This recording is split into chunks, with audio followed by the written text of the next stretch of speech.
你的平静是脆弱的吗？你是否曾注意到，一封意想不到的简单电子邮件，交通中一声更具攻击性的喇叭声，或是身边人一句含蓄的批评，就足以完全劫持你的心境，毁掉你的一天？你是否在大部分时间里感觉自己像风中之血，被永不停歇的外部环境风暴所裹挟，生活在一种持续反应而非深思熟虑的行动状态中？这种脆弱感，这种失控感，是我们这个时代无声的流行病，一场我们每天都在进行的低强度战争，对抗着侵入我们思想的无尽的信息流，要求、意见和压力，将本应是圣殿的地方变成了一个嘈杂混乱的公共演场，那里人人都在呐喊，却无人拥有真理。我理解这种疲惫，这是成为时间和他人归类的重复。你的情感复制危险地依赖于他人的认可和你根本无法控制的世界。每一天似乎都是一场为了勉强维持生机的战斗，回应冲动，轻易被谋犯，并允许微笑的烦恼耗尽你的生命能量。你没有崩溃，你只是手无寸铁。你的思想，你最大的资产，被遗弃的毫无城墙，暴露在混乱、压力和焦虑的入侵者面前。你被条件化地相信这种反应性是正常的，这种脆弱只是人类状况的一部分。但这是他们告诉你的最大谎言，一个让你陷入不必要痛苦循环的谎言。但如果我告诉你有一条出路呢？如果有一种方法可以一砖一瓦地在你内心建立一座坚不可摧的堡垒呢？一座内在的城堡，充满平静、清晰和力量，不受外界攻击的影响。这个视频不是关于积极思考或古希疗法，这是一本心智建筑手册。我将教给你建造你内在城堡的7个基本支柱，一个将你的思想从一个被动的战场转变为一个战略性且不可动摇的智慧中心的结构。如果这开篇的信息与你产生了共鸣，如果你感到一种收回控制权的召唤，现在就订阅，以免错过这次路程的任何一步，并评论呢，从那个城市或国家开始这次建设。宣布你的起点。我们将勇于这项宏伟建设的工具，并非现代发明，它是一种心智技术，在希腊和罗马的火焰中锻造，经过皇帝、将军、艺术家和领袖们2000多年的考验。我们谈论的是斯多葛主义，但请忘记那些被宋朝布满灰尘的文本的长胡子老人的形象，把斯多葛主义想象成人类心智的操作系统，专为在极端压力下实现最佳性能而设计。它不是要压抑情感或变成一尊没有感觉的雕像，相反，它是一项严格的训练，以达到一种如此深刻的内在清晰和力量的状态，以至于情感不再是你的主人，而成为你的仆人，成为你用智慧和目的使用的工具，而不是被他们拖着走。在这里，我们需要彻底中勾你对平静的看法。现代世界所贩卖的平静是消极、没有问题的同义词，一种只有在激进的精修中才能存在的脆弱状态。我们将要建立的平静是不同的，它是一种武器，它是一种刻意的超能力，一种你在混乱之中培养的战略性坚定，而不是在没有混乱的情况下。它是一名外科医生在紧急守则中的趁着，或是一名船长在猛烈风暴中航行的主境。这种平静是你内在城堡里的氛围，是你只会重新的清醒激进。你在这里做出所有重要决定，受到保护，面守着在未经训练心智的本能反应和恐慌的影响。为了巩固这个想法，看看马克·奥勒留这个人物。他不是像亚塔利古利的哲学家，他是世界上最有权势的人，罗马帝国权力顶峰时期的皇帝，每天都要处理战争、瘟疫、政治背叛以及对数百万生命的责任。他是如何保持理智并一直会进行统治的你？他退回到他的内在城堡，他实践这些相同的原则，以区分他能控制的和不能控制的，以清晰地看待事件，并以美的和睦的形式，无论外部多要混乱。他在日记中写道：你思想的力量来自于你拒绝为无用思想提供庇护的能力。接下来的7个支柱正是他如何做到这一点的确切地图。建造你堡垒的第一个，也是最根本的支柱是成为沉默的观察者的事件。这是你的瞭望塔，它是将发生的原始、客观时间与你的心智自动添加的判断、解释和灾难化层面分斥开来的能力。你无法控制时间及到达你海滩的波浪，但你可以也必须控制你对自己讲述的关于这些时间的第一个故事。这种时间是一切主境的基础，因为正是在事实与心智虚构之间的空间里，混乱找到了其生长和这在你内在状态的废我土壤。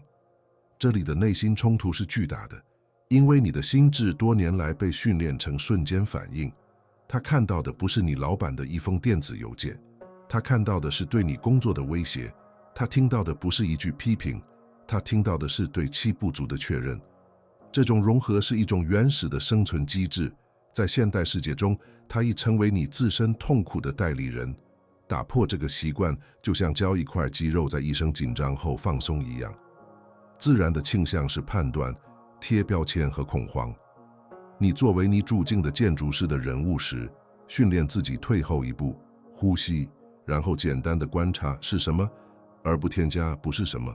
把你的意识想象成一片蓝色无垠的天空，时间和思想，无论是好是屁，都只是飘过的云彩。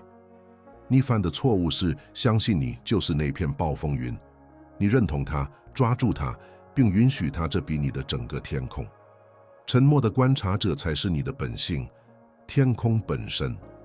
他看着愤怒的云飘过，焦虑的云形成，快乐的云浮动，但它从不成为云。它保持眼阔、清晰和不受干扰。这是你的权力位置，从你城堡高处俯瞰的视野，你从哪里观察世界而不被气吞噬。通过掌握观察的艺术，你接触了反应性的轰发器。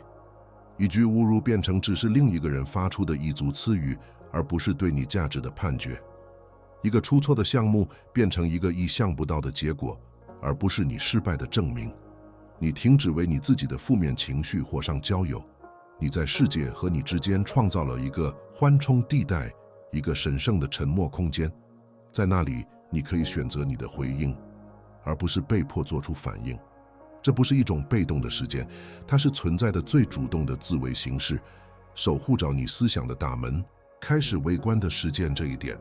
当电话响起时，在接听前观察你的反应；当有人在交通中查你的对视，像科学家观察化学反应一样，带着好奇和舒适感观察愤怒的浪潮升起。给它起个名字啊，愤怒来了。通过明明和观察它，你创造了一种分尺。你向自己展示了你不是那种情绪，你是那个感知到它的人。每次你这样做，你都在为你的城墙增添一块砖，增强你在周围世界时空旋转，是保持中心的能力，而不让它侵犯你的空间。这个支柱的完成是获得清晰，你开始看到世界真实的样子，而不是你的焦虑和恐惧所描绘的样子。这种清晰是做出明智决定、有效沟通和不依赖于世界是否和平的内心平静的基础。你成为一座灯塔，稳定而明亮，无论夜晚多么黑暗和暴风雨。沉默的观察者并不能消除生活中的风暴，但它确保你总有一个安全和高处的地方来观看它们经过，保持你的灯亮照，你的目标坚定。这种观察力让你有能力看到驱动任何事的隐藏潮流。你开始明白，他人的反应性与你无关，这关乎他们缺乏内在城堡。这种洞察力产生了一种战略性的同情，让你能够以一种前所未有的平静和效率来驾驭复杂的社交互动。你不再是他人情感棋盘上的一个棋子，而成为一位大师级的棋手。他以更高的视角看待整个棋局，行动精确，不受对手冲动气步的影响。第二个支柱是40多个武库中最锋利的武器，一个其标书简单而且应用深刻的原则：控制而分法。埃比克泰的一个从努力成为最有影响力的哲学家之一的人，以一种残酷有效的方式总结了这一点。有些事情在我们的控制之下，而另一些则不然。在你的控制之下的是你的判断、你的意图、你的行动和你的意志。在你的控制之外的几乎是其他一切，别人对你的看法、经济、天气、他人的健康，你努力的最终结果。你的内心平静与你将所有精力无情地集中在第一组并对第二组是建筑并接纳的能力成正比。这里的内心冲突是我们与现实的持续斗争。我们浪费了大量的精神和情感能量，试图控制不可控的事物。我们为未来焦虑，为过去沉思，为他人的行为感到沮丧。这就像试图智慧抄袭或对于大喊让它停止。这场斗争几乎是我们所有不快乐和焦虑的根源。未经训练的心智认为，担心超出其控制范围的事情是一种关心或准备的形式，但实际上，这是一种自我破坏的形式，一种能量的泄漏，让你筋疲力尽，无力在你真正能有所作为的地方采取行动。想象你是一名弓箭手，你的内在城堡教导呢，你的责任是完全专注于取决于你的事情，你的弓的质量、最佳箭的选择、你训练的火力、你姿势的稳固、你瞄准的精确度以及方向的确切时机。一旦箭射出，他的命运就不再属于你了。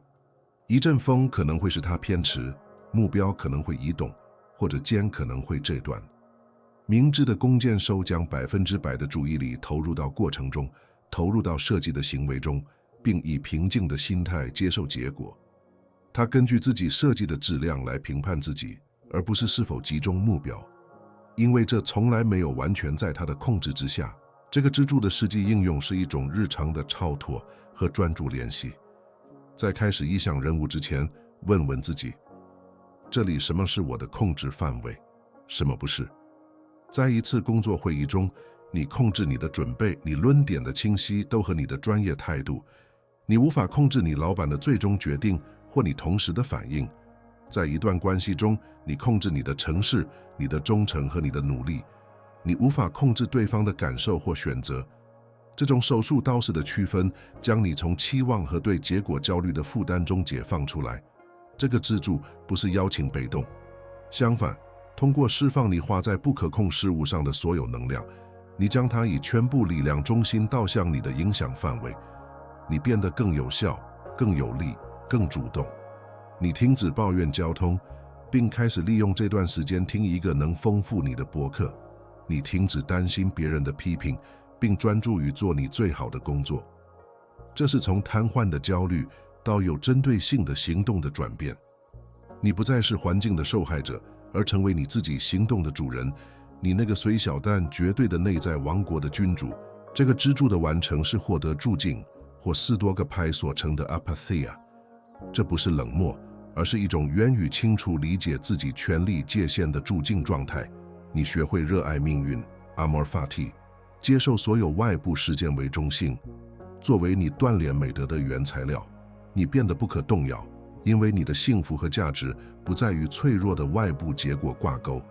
你的堡垒无法被攻占，因为它建立在一片只有你能统治的土地上。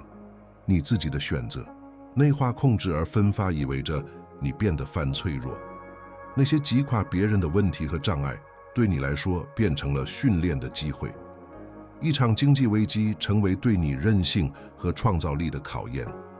一次背叛成为关于人性的教训和时间宽恕或超脱的机会。你开始将生活看作不是一系列发生在你身上的事件，而是一系列为你而发生的事件，以便你能够锻造你的品格，加强你的美德，并加固你城堡的城墙，在世界向你投掷的每一个挑战中变得更强。第3个支柱是一种简单但具有巨大变革力量的技术——战略性暂停。这是在从世界接受到的刺激和你选择给出的回应之间，可以创造一个空间的艺术。维克多·富兰克尔，一位大屠杀幸存者，曾说，在刺激和回应之间有一个空间，在那个空间里存在着我们选择回应的力量。在我们的回应中存在着我们的成长和自由。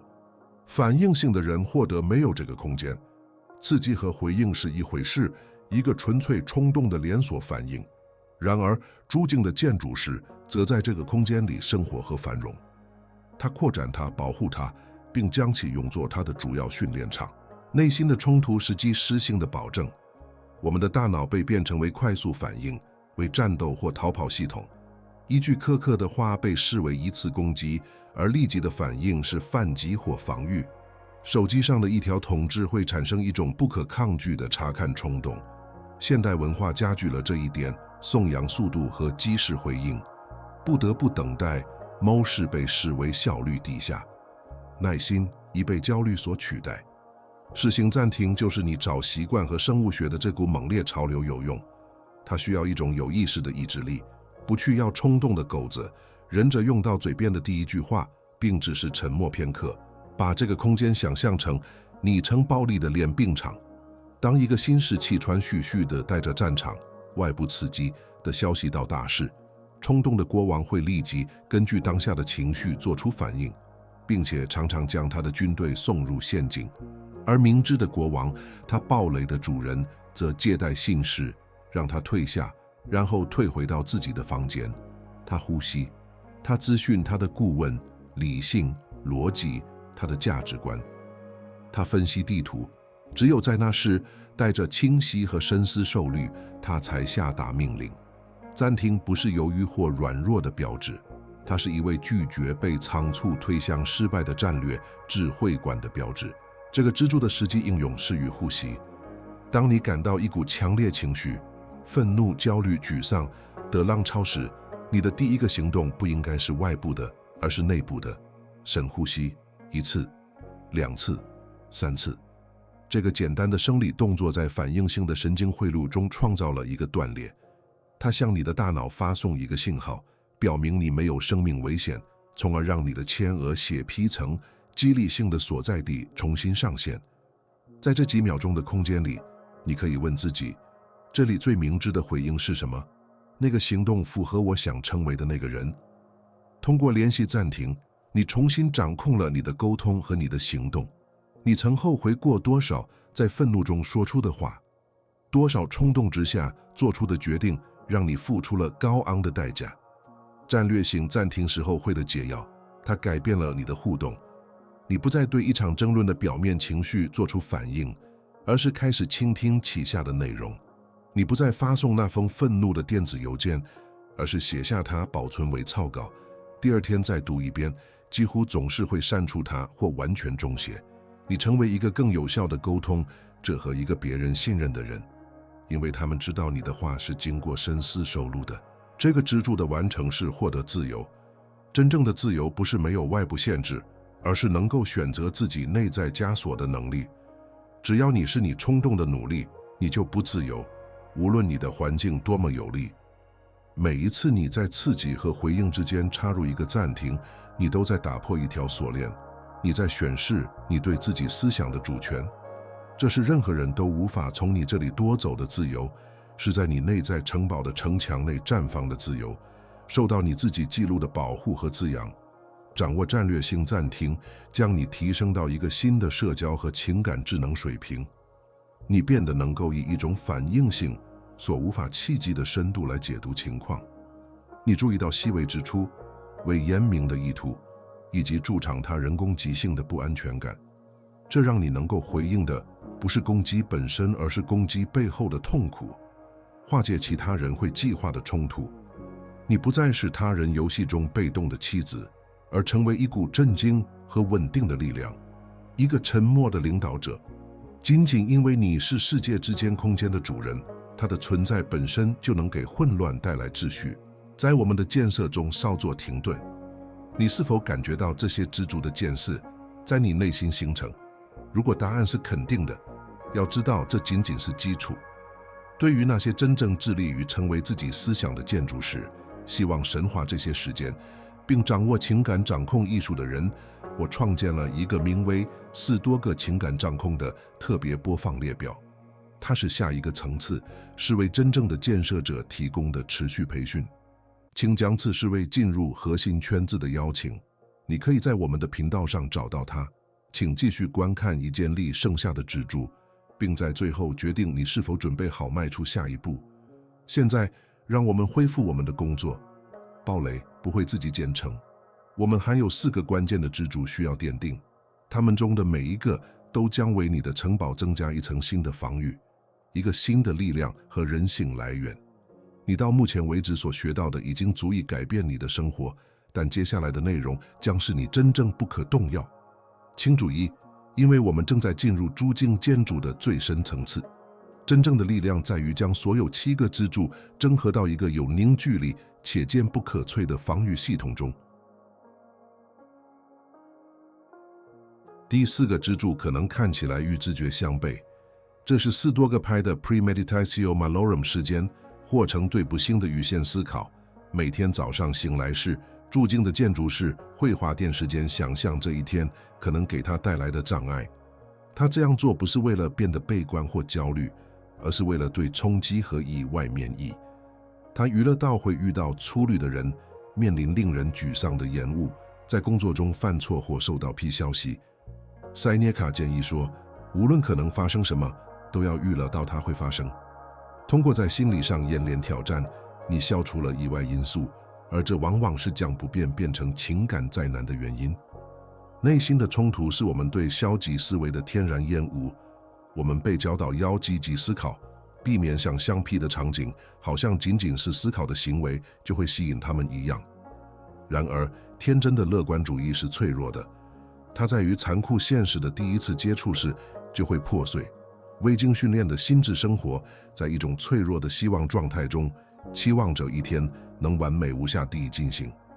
当时情不可避免地出错时，他会感到措手不及，变得分开，并尖叫，这不应该发生。预见的时间是一种强大的乐观主义，一种认识到混乱的现实，并以冷静和预先准备来应对它的乐观主义。想象你的城堡正在准备一场围攻。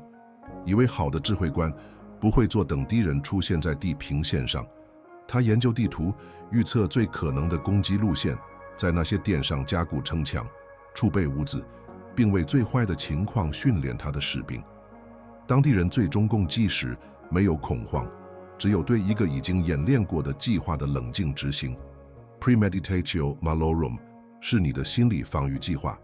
你想象入侵，你老板的批评、暴态，并提前准备好你的有的性的回应，耐心、冷静解决问题。以外是敌人的武器，准备是你的盾牌。从简单的方式开始你的应用。早上，想象你当天将要进行的一次重要互动。现在，想象他以最糟糕的方式出错，对方充满敌意，项目被拒绝。感受一下那一刻的挫败感或失望。现在，最重要的是，想象自己像你理想中的自己，住进的建筑是那样回应。你不用愤怒来反应，你呼吸，你倾听，你用冷静和尊严来回应。通过演练这个，你正在创建一个神经通路，一个预先批准的回应。如果最屁的情况发生，你将不需要思考，你只需执行计划。这种时间具有一种矛盾的震惊效果。通过在你的脑海中面对最屁的场景，你常常会意识到他们并不想看起来那么灾难性。你剥夺了他们对你的权利。我们害怕的许多东西都是纸老虎，而对于真正的挑战，你已经有了一个情感上的应急计划。这大大减少了对未来的焦虑，因为你用具体的准备取代了模糊的恐惧。你不再期待最好的，而是开始为最屁的做准备。这讽刺的让你在当下能够更自信、更大胆的行动。这个支柱的完成是获得人性。你在心理上变得不可动摇，或者至少更难被动摇。生活失去了让你措手不及的能力，日常的小烦恼变成了你所预料的，因此失去了让你烦躁的力量。面对重大危机时，不是恐慌，而是一种阴沉而专注的冷静。那是一位已经预见到敌人哪一招的指挥官的冷静。你对处理生活抛给你的一切的能力产生了深刻的自信，因为没有什么能打垮一个已经为大击做好准备的人。通过联系遇见，你也培养了感恩之心。通过想象失去你所珍视的东西，你的健康、你的人际关系、你的工作，你带着对他们全新的欣赏回到当下。你不再把事情视为理所当然，没有最弊情况发生的每一天，不再是普通的一天，而是一份礼物，一份额外的收获。这种强大人性和深刻感恩的结合，为你的城堡创造了一场坚固的情感基础，使它不仅是一个安全的地方，也是一个对生活本身深切欣赏的地方。第5个支柱是你内在之门的守护者，是塑造你现实的词语的主人，精确语言的时间。斯多葛排明白，我们不是对时间本身做出反应，而是对我们在脑海中对他们的描述做出反应。你选择用来叙述你生活的词语，不仅仅是标签，它们是召唤情感状态的咒语。说，这是一场灾难，而不是这是一个挫折。或者说，我女不可遏，而不是我感到一阵恼女。对你的身体和你的感知有着真实的生化影响。掌握你的内在语言，就是掌握你用来描绘你世界的画笔的控制权。内心的冲突是我们习惯于粗心和夸张地使用语言。我们生活在一个戏剧化的文化中，一切都是可怕的、不可思议的，有史以来最差的，或有史以来最好的。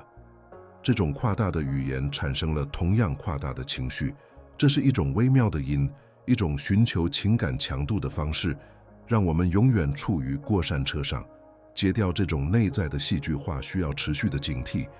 这是一位细致编辑的工作，他删减不必要的形容词，只意在男性的概括，所有事情对我来说总是出错，并寻求对现实最客观和有用的描述，即使内心渴望戏剧。想象一下，每一个思想都是你城堡内的国王颁布的法令。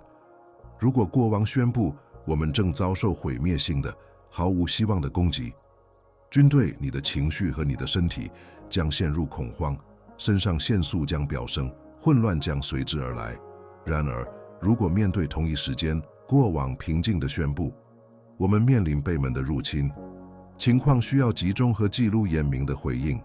为数部队将以有序和有效的方式回应。外部事件是相同的，但用来在内部描述它的语言完全改变了结果。你就是那个国王，你的话语就是你的法令，轻易他们应有的分量来选择他们。实际应用是一种心理中写的练习。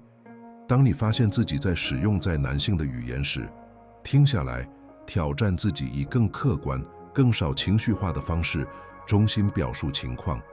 与其说我的一天被毁了，不如试试今天早上发生了一些意想不到的事情，现在我需要调整我的计划。与其说我再也受不了这个料，不如试试这是一个艰难的挑战，它正在考验我的极限。这不是对自己撒谎或有毒的积极性，而是要去除无用的判断负担，专注于事实。这是瘫痪的描述和引导行动的描述之间的区别。通过打磨你的语言，你实际上是在打磨你的感知。你开始更清晰地看待时间，摆脱了情感戏剧的迷雾，这对你解决问题的能力有着深远的影响。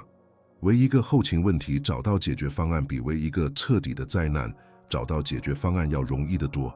你的头脑摆脱了情感的国债，可以将所有资源用于寻找策略和出路。你一在压力下保持冷静而文明，不是因为你没有感觉，而是因为你选择不用煽动性的语言来点燃你的感觉。这个支柱的完成是获得客观性和有效性。马克·奥勒留在他的《沉思录》中不断地实践这一点，剥去事物的华丽名称。昂贵的葡萄酒只是发酵的葡萄汁，一道美味佳肴只是一条鱼的尸体。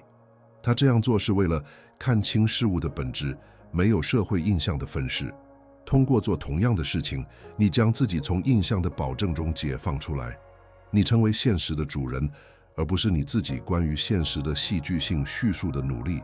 你的城堡成为一个真理之地，在那里事事受到尊重，情绪由理性而非夸张来引导。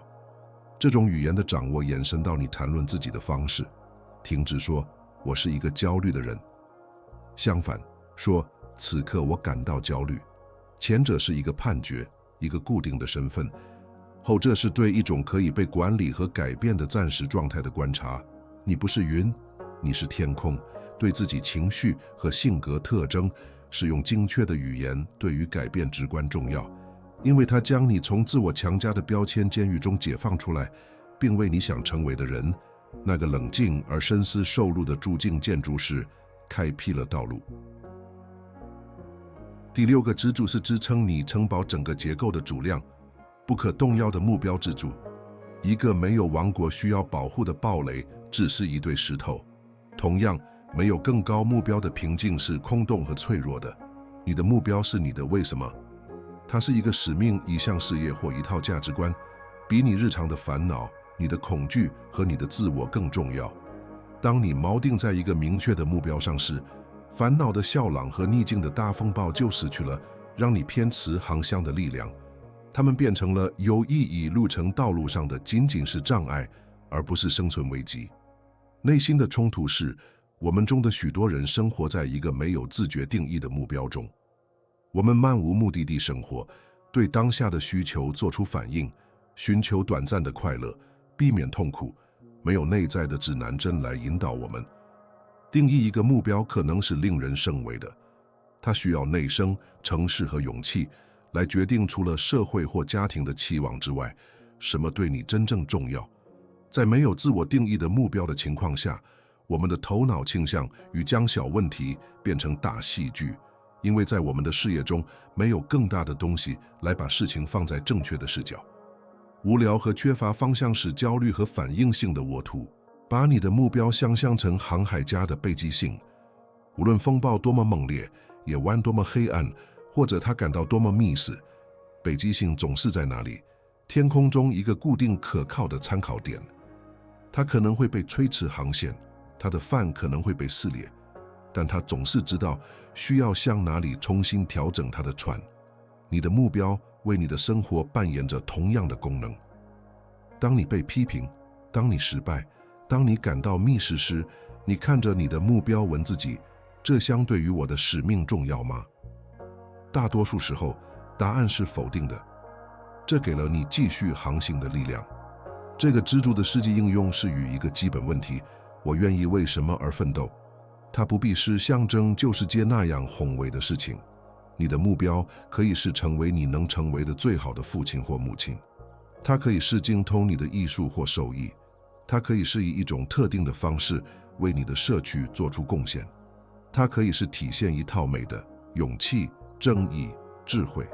把它写下来，放在你每天都能看到的地方，并且每天在你开始你的任务之前提醒自己你的目标，让你当天的行动与这个更大的使命保持一致。锚定在一个目标上会改变你与不适合牺牲的关系。困难的人物不再是一种负担，而成为完成你使命所必须的训练。记录不再是一种惩罚，而成为一种解放的工具。你愿意为了一个有意义的未来目标而忍受现在的困难，正如尼采所说，知道为何而活的人几乎能忍受任何如何。你的目标将痛苦转化为有意义的牺牲，而牺牲是通往力量和成就的道路。你不再是一个试图避免不刷的人，而是一个利用它作为燃料的人。这个支柱的完成是获得一种来自内部而非外部来源的抵抗力和动力。你变得内在验证，你的自尊不再依赖于他人的赞扬或批评，因为你在玩一个不同的游戏，一个由你自己的价值观定义的无限游戏。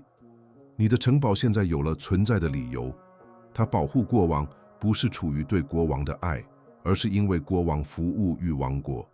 你的平静和你的力量不是为了你自己的舒适，而是为了让你能更好地为你在世界上的目标服务。这种以目标为导向，也是你对琐碎之事免疫。你根本没有时间或精力去参与八卦、社交媒体商务用的争论，或为小小的物理而生气。你的焦点在一个更遥远、更重要的地平线上。那些扰乱无目标头脑的事情，在你看来只是路上的干扰。这创造了一种注意力和精力的节省，使你在指数级别上更有效、更注静。你从一个深刻的中心出发运作，不受生活表面小动荡的影响。第7个，也是最后一个支柱，是连接所有其他支柱，并确保你的城堡不仅被建造，而且被维护、加强和随时间扩展的支柱，每日训练的支柱。一座堡垒不能被建造后就被遗弃，它需要一直警惕的位数不对，对城墙的持续维护和对士兵的持续训练。同样，驻精和精神力量不是你一次性达到的目的地，而是你每天培养的一种实践。平静是一块肌肉，如果你不锻炼它，它就会萎缩。斯多葛派不是纸上谈兵的理论家，他们是日常意识和记录的痴迷实践者。第7个也是最后一个支柱，是连接所有其他支柱，并确保你的城堡不仅被建造，而且被维护、加强和随时间扩展的支柱，每日训练的支柱。一座堡垒不能被建造后就被遗弃，它需要一直警惕的位数不对，对城墙的持续维护和对士兵的持续训练。同样，驻静和精神力量不是你一次性达到的目的地，而是你每天培养的一种实践。平静是一块肌肉，如果你不锻炼它，它就会萎缩。斯多葛派不是纸上谈兵的理论家，他们是日常意识和记录的痴迷实践者。内心的冲突是我们寻求一劳永逸的灵丹妙药，既能一次性解决所有问题的技巧。我们像读一本书或看一个视频，然后就永远感到转变。现实是，精通是成千上万个持续且常常单调的小行动的结果。改变的初始动机很高，但它不可避免的会减弱。真正的挑战是在你不想做，在你累了，在你似乎没有取得进展的日子里继续训练。这是与上的斗争，既会归咎的反应性习惯的自然趋势。想象一位建筑大师，他的记忆不是天生就有的天赋，而是无数小时可以练习的结果。每天，他醒来练习同样的基本动作，劈看、姿势、防御。对于外部观察者来说，这可能看起来重复乏味，但建筑大师知道，在每一次重复中，他都在加深他的神经通路，使正确的反应变得自动和毫不费力。他在庭园的平静中训练，一边在战斗的混乱中，他的身体和心灵能够以本能的精确都行动。你的日常意识就是那种时间，它们是你为生活之战而训练的基本动作。实际应用是为自己创建一个4多个训练方案，它不需要复杂，可以从2个简单的时间开始。首先，晨间日记，花5分钟写下你遇见的挑战，支柱4，并提醒自己你的目标，支柱6。其次，晚间回顾，睡前再花5分钟反思你的一天，你在哪里行动的明智，你在哪里反应过度，你在哪里应用了这些支柱，你在哪里失败了。做这件事是不要自我评判，而是抱着像教练分析运动员表现以便第2天改进的心态。这个日常理性共识为成长创造了一个反馈循环，它让你对成为主境建筑师的旅程保持意识和意图。随着时间的推移，可以增加其他时间，专注冥想一家强沉默的观察者，支柱1，资源不挂的时间，如洗冷水澡，以训练人性，或每日阅读伟大的4多个大师，以保持头脑敏锐。重要的不是数量，而是持续性。每天的一点点进步会随着时间的推移带来巨大的成果。这是福利的力量应用于你的品格。这个支柱的完成是哲学向身份的转变。通过每日持续的时间，你不再是做4多个主义，而是开始成为一个4多个派。这些支柱不再是你应用的技术，而成为你的一部分。战略性暂停变得自动，控制而分发成为你的默认感知，精确语言成为你自然的思维方式。你的内在城堡不再是一个建设项目，它是你的家，它是你生活、运作和与世界互动的地方，一个你随身携带的力量与和平的圣殿。请记住，这个旅程不是关于完美的，会有你反应过度的日子，会有旧习惯战胜的日子。大师不是那个从不跌倒的人，而是那个总是站起来的人。每日训练不是为了避免失败，而是为了确保你总是回到你的原则，总是恢复建设。每一天都是一个增加一块砖、修复一道裂缝、训练为数不对的新机会。接受这个过程，致力于训练，这就是一堆石头如何成为一座坚不可摧的堡垒。这就是反应性的人如何死去，而逐静的建筑师如何诞生。你已经受到了蓝图，内在城堡的7个支柱已经梳理在你面前。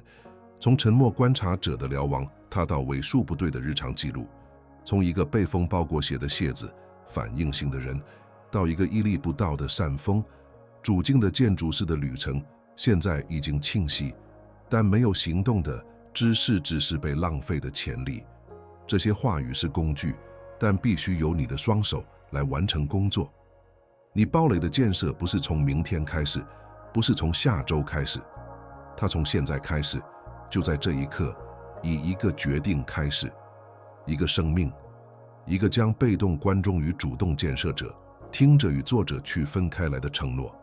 你过去的反应性生活不会不战而降，你需要向它宣战。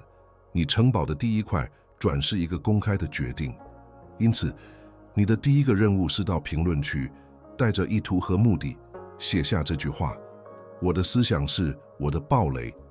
不要把它看作是对算法的一个简单评论，而是你的个人法令，你对自己立下的誓言。这是你在拥有自己思想的合同上的签名。点击订阅不仅仅是关注一个频道，这是加入这个持续的训练，是加入一个建设者的军队。而留下你的赞不仅仅是一次点击，这是在你生活中聚起这个新哲学的气质的行为，向你自己和世界表明你选择了内在力量的道路。而对于你们那些坚持到这次传输最后一秒的真正建筑师，那些吸收了每一个字的人，你们的路程赋予了你们一份责任。通过评论，我坚持到了最后，来展示你们的承诺并帮助激励他人。这为所有新来者创造了一个信号，表明这个路程是可能的，并且他们有很好的同伴。最后，如果这条信息与你产生了共鸣，不要保留它。像一个在你生活中被风暴拖累、毫无防备地生活的人，与他分享这个视频，不是想发送一个连结那样，而是想提供一张通往安全港湾的地图，成为点燃另一座城堡建设的火花，成为那个想到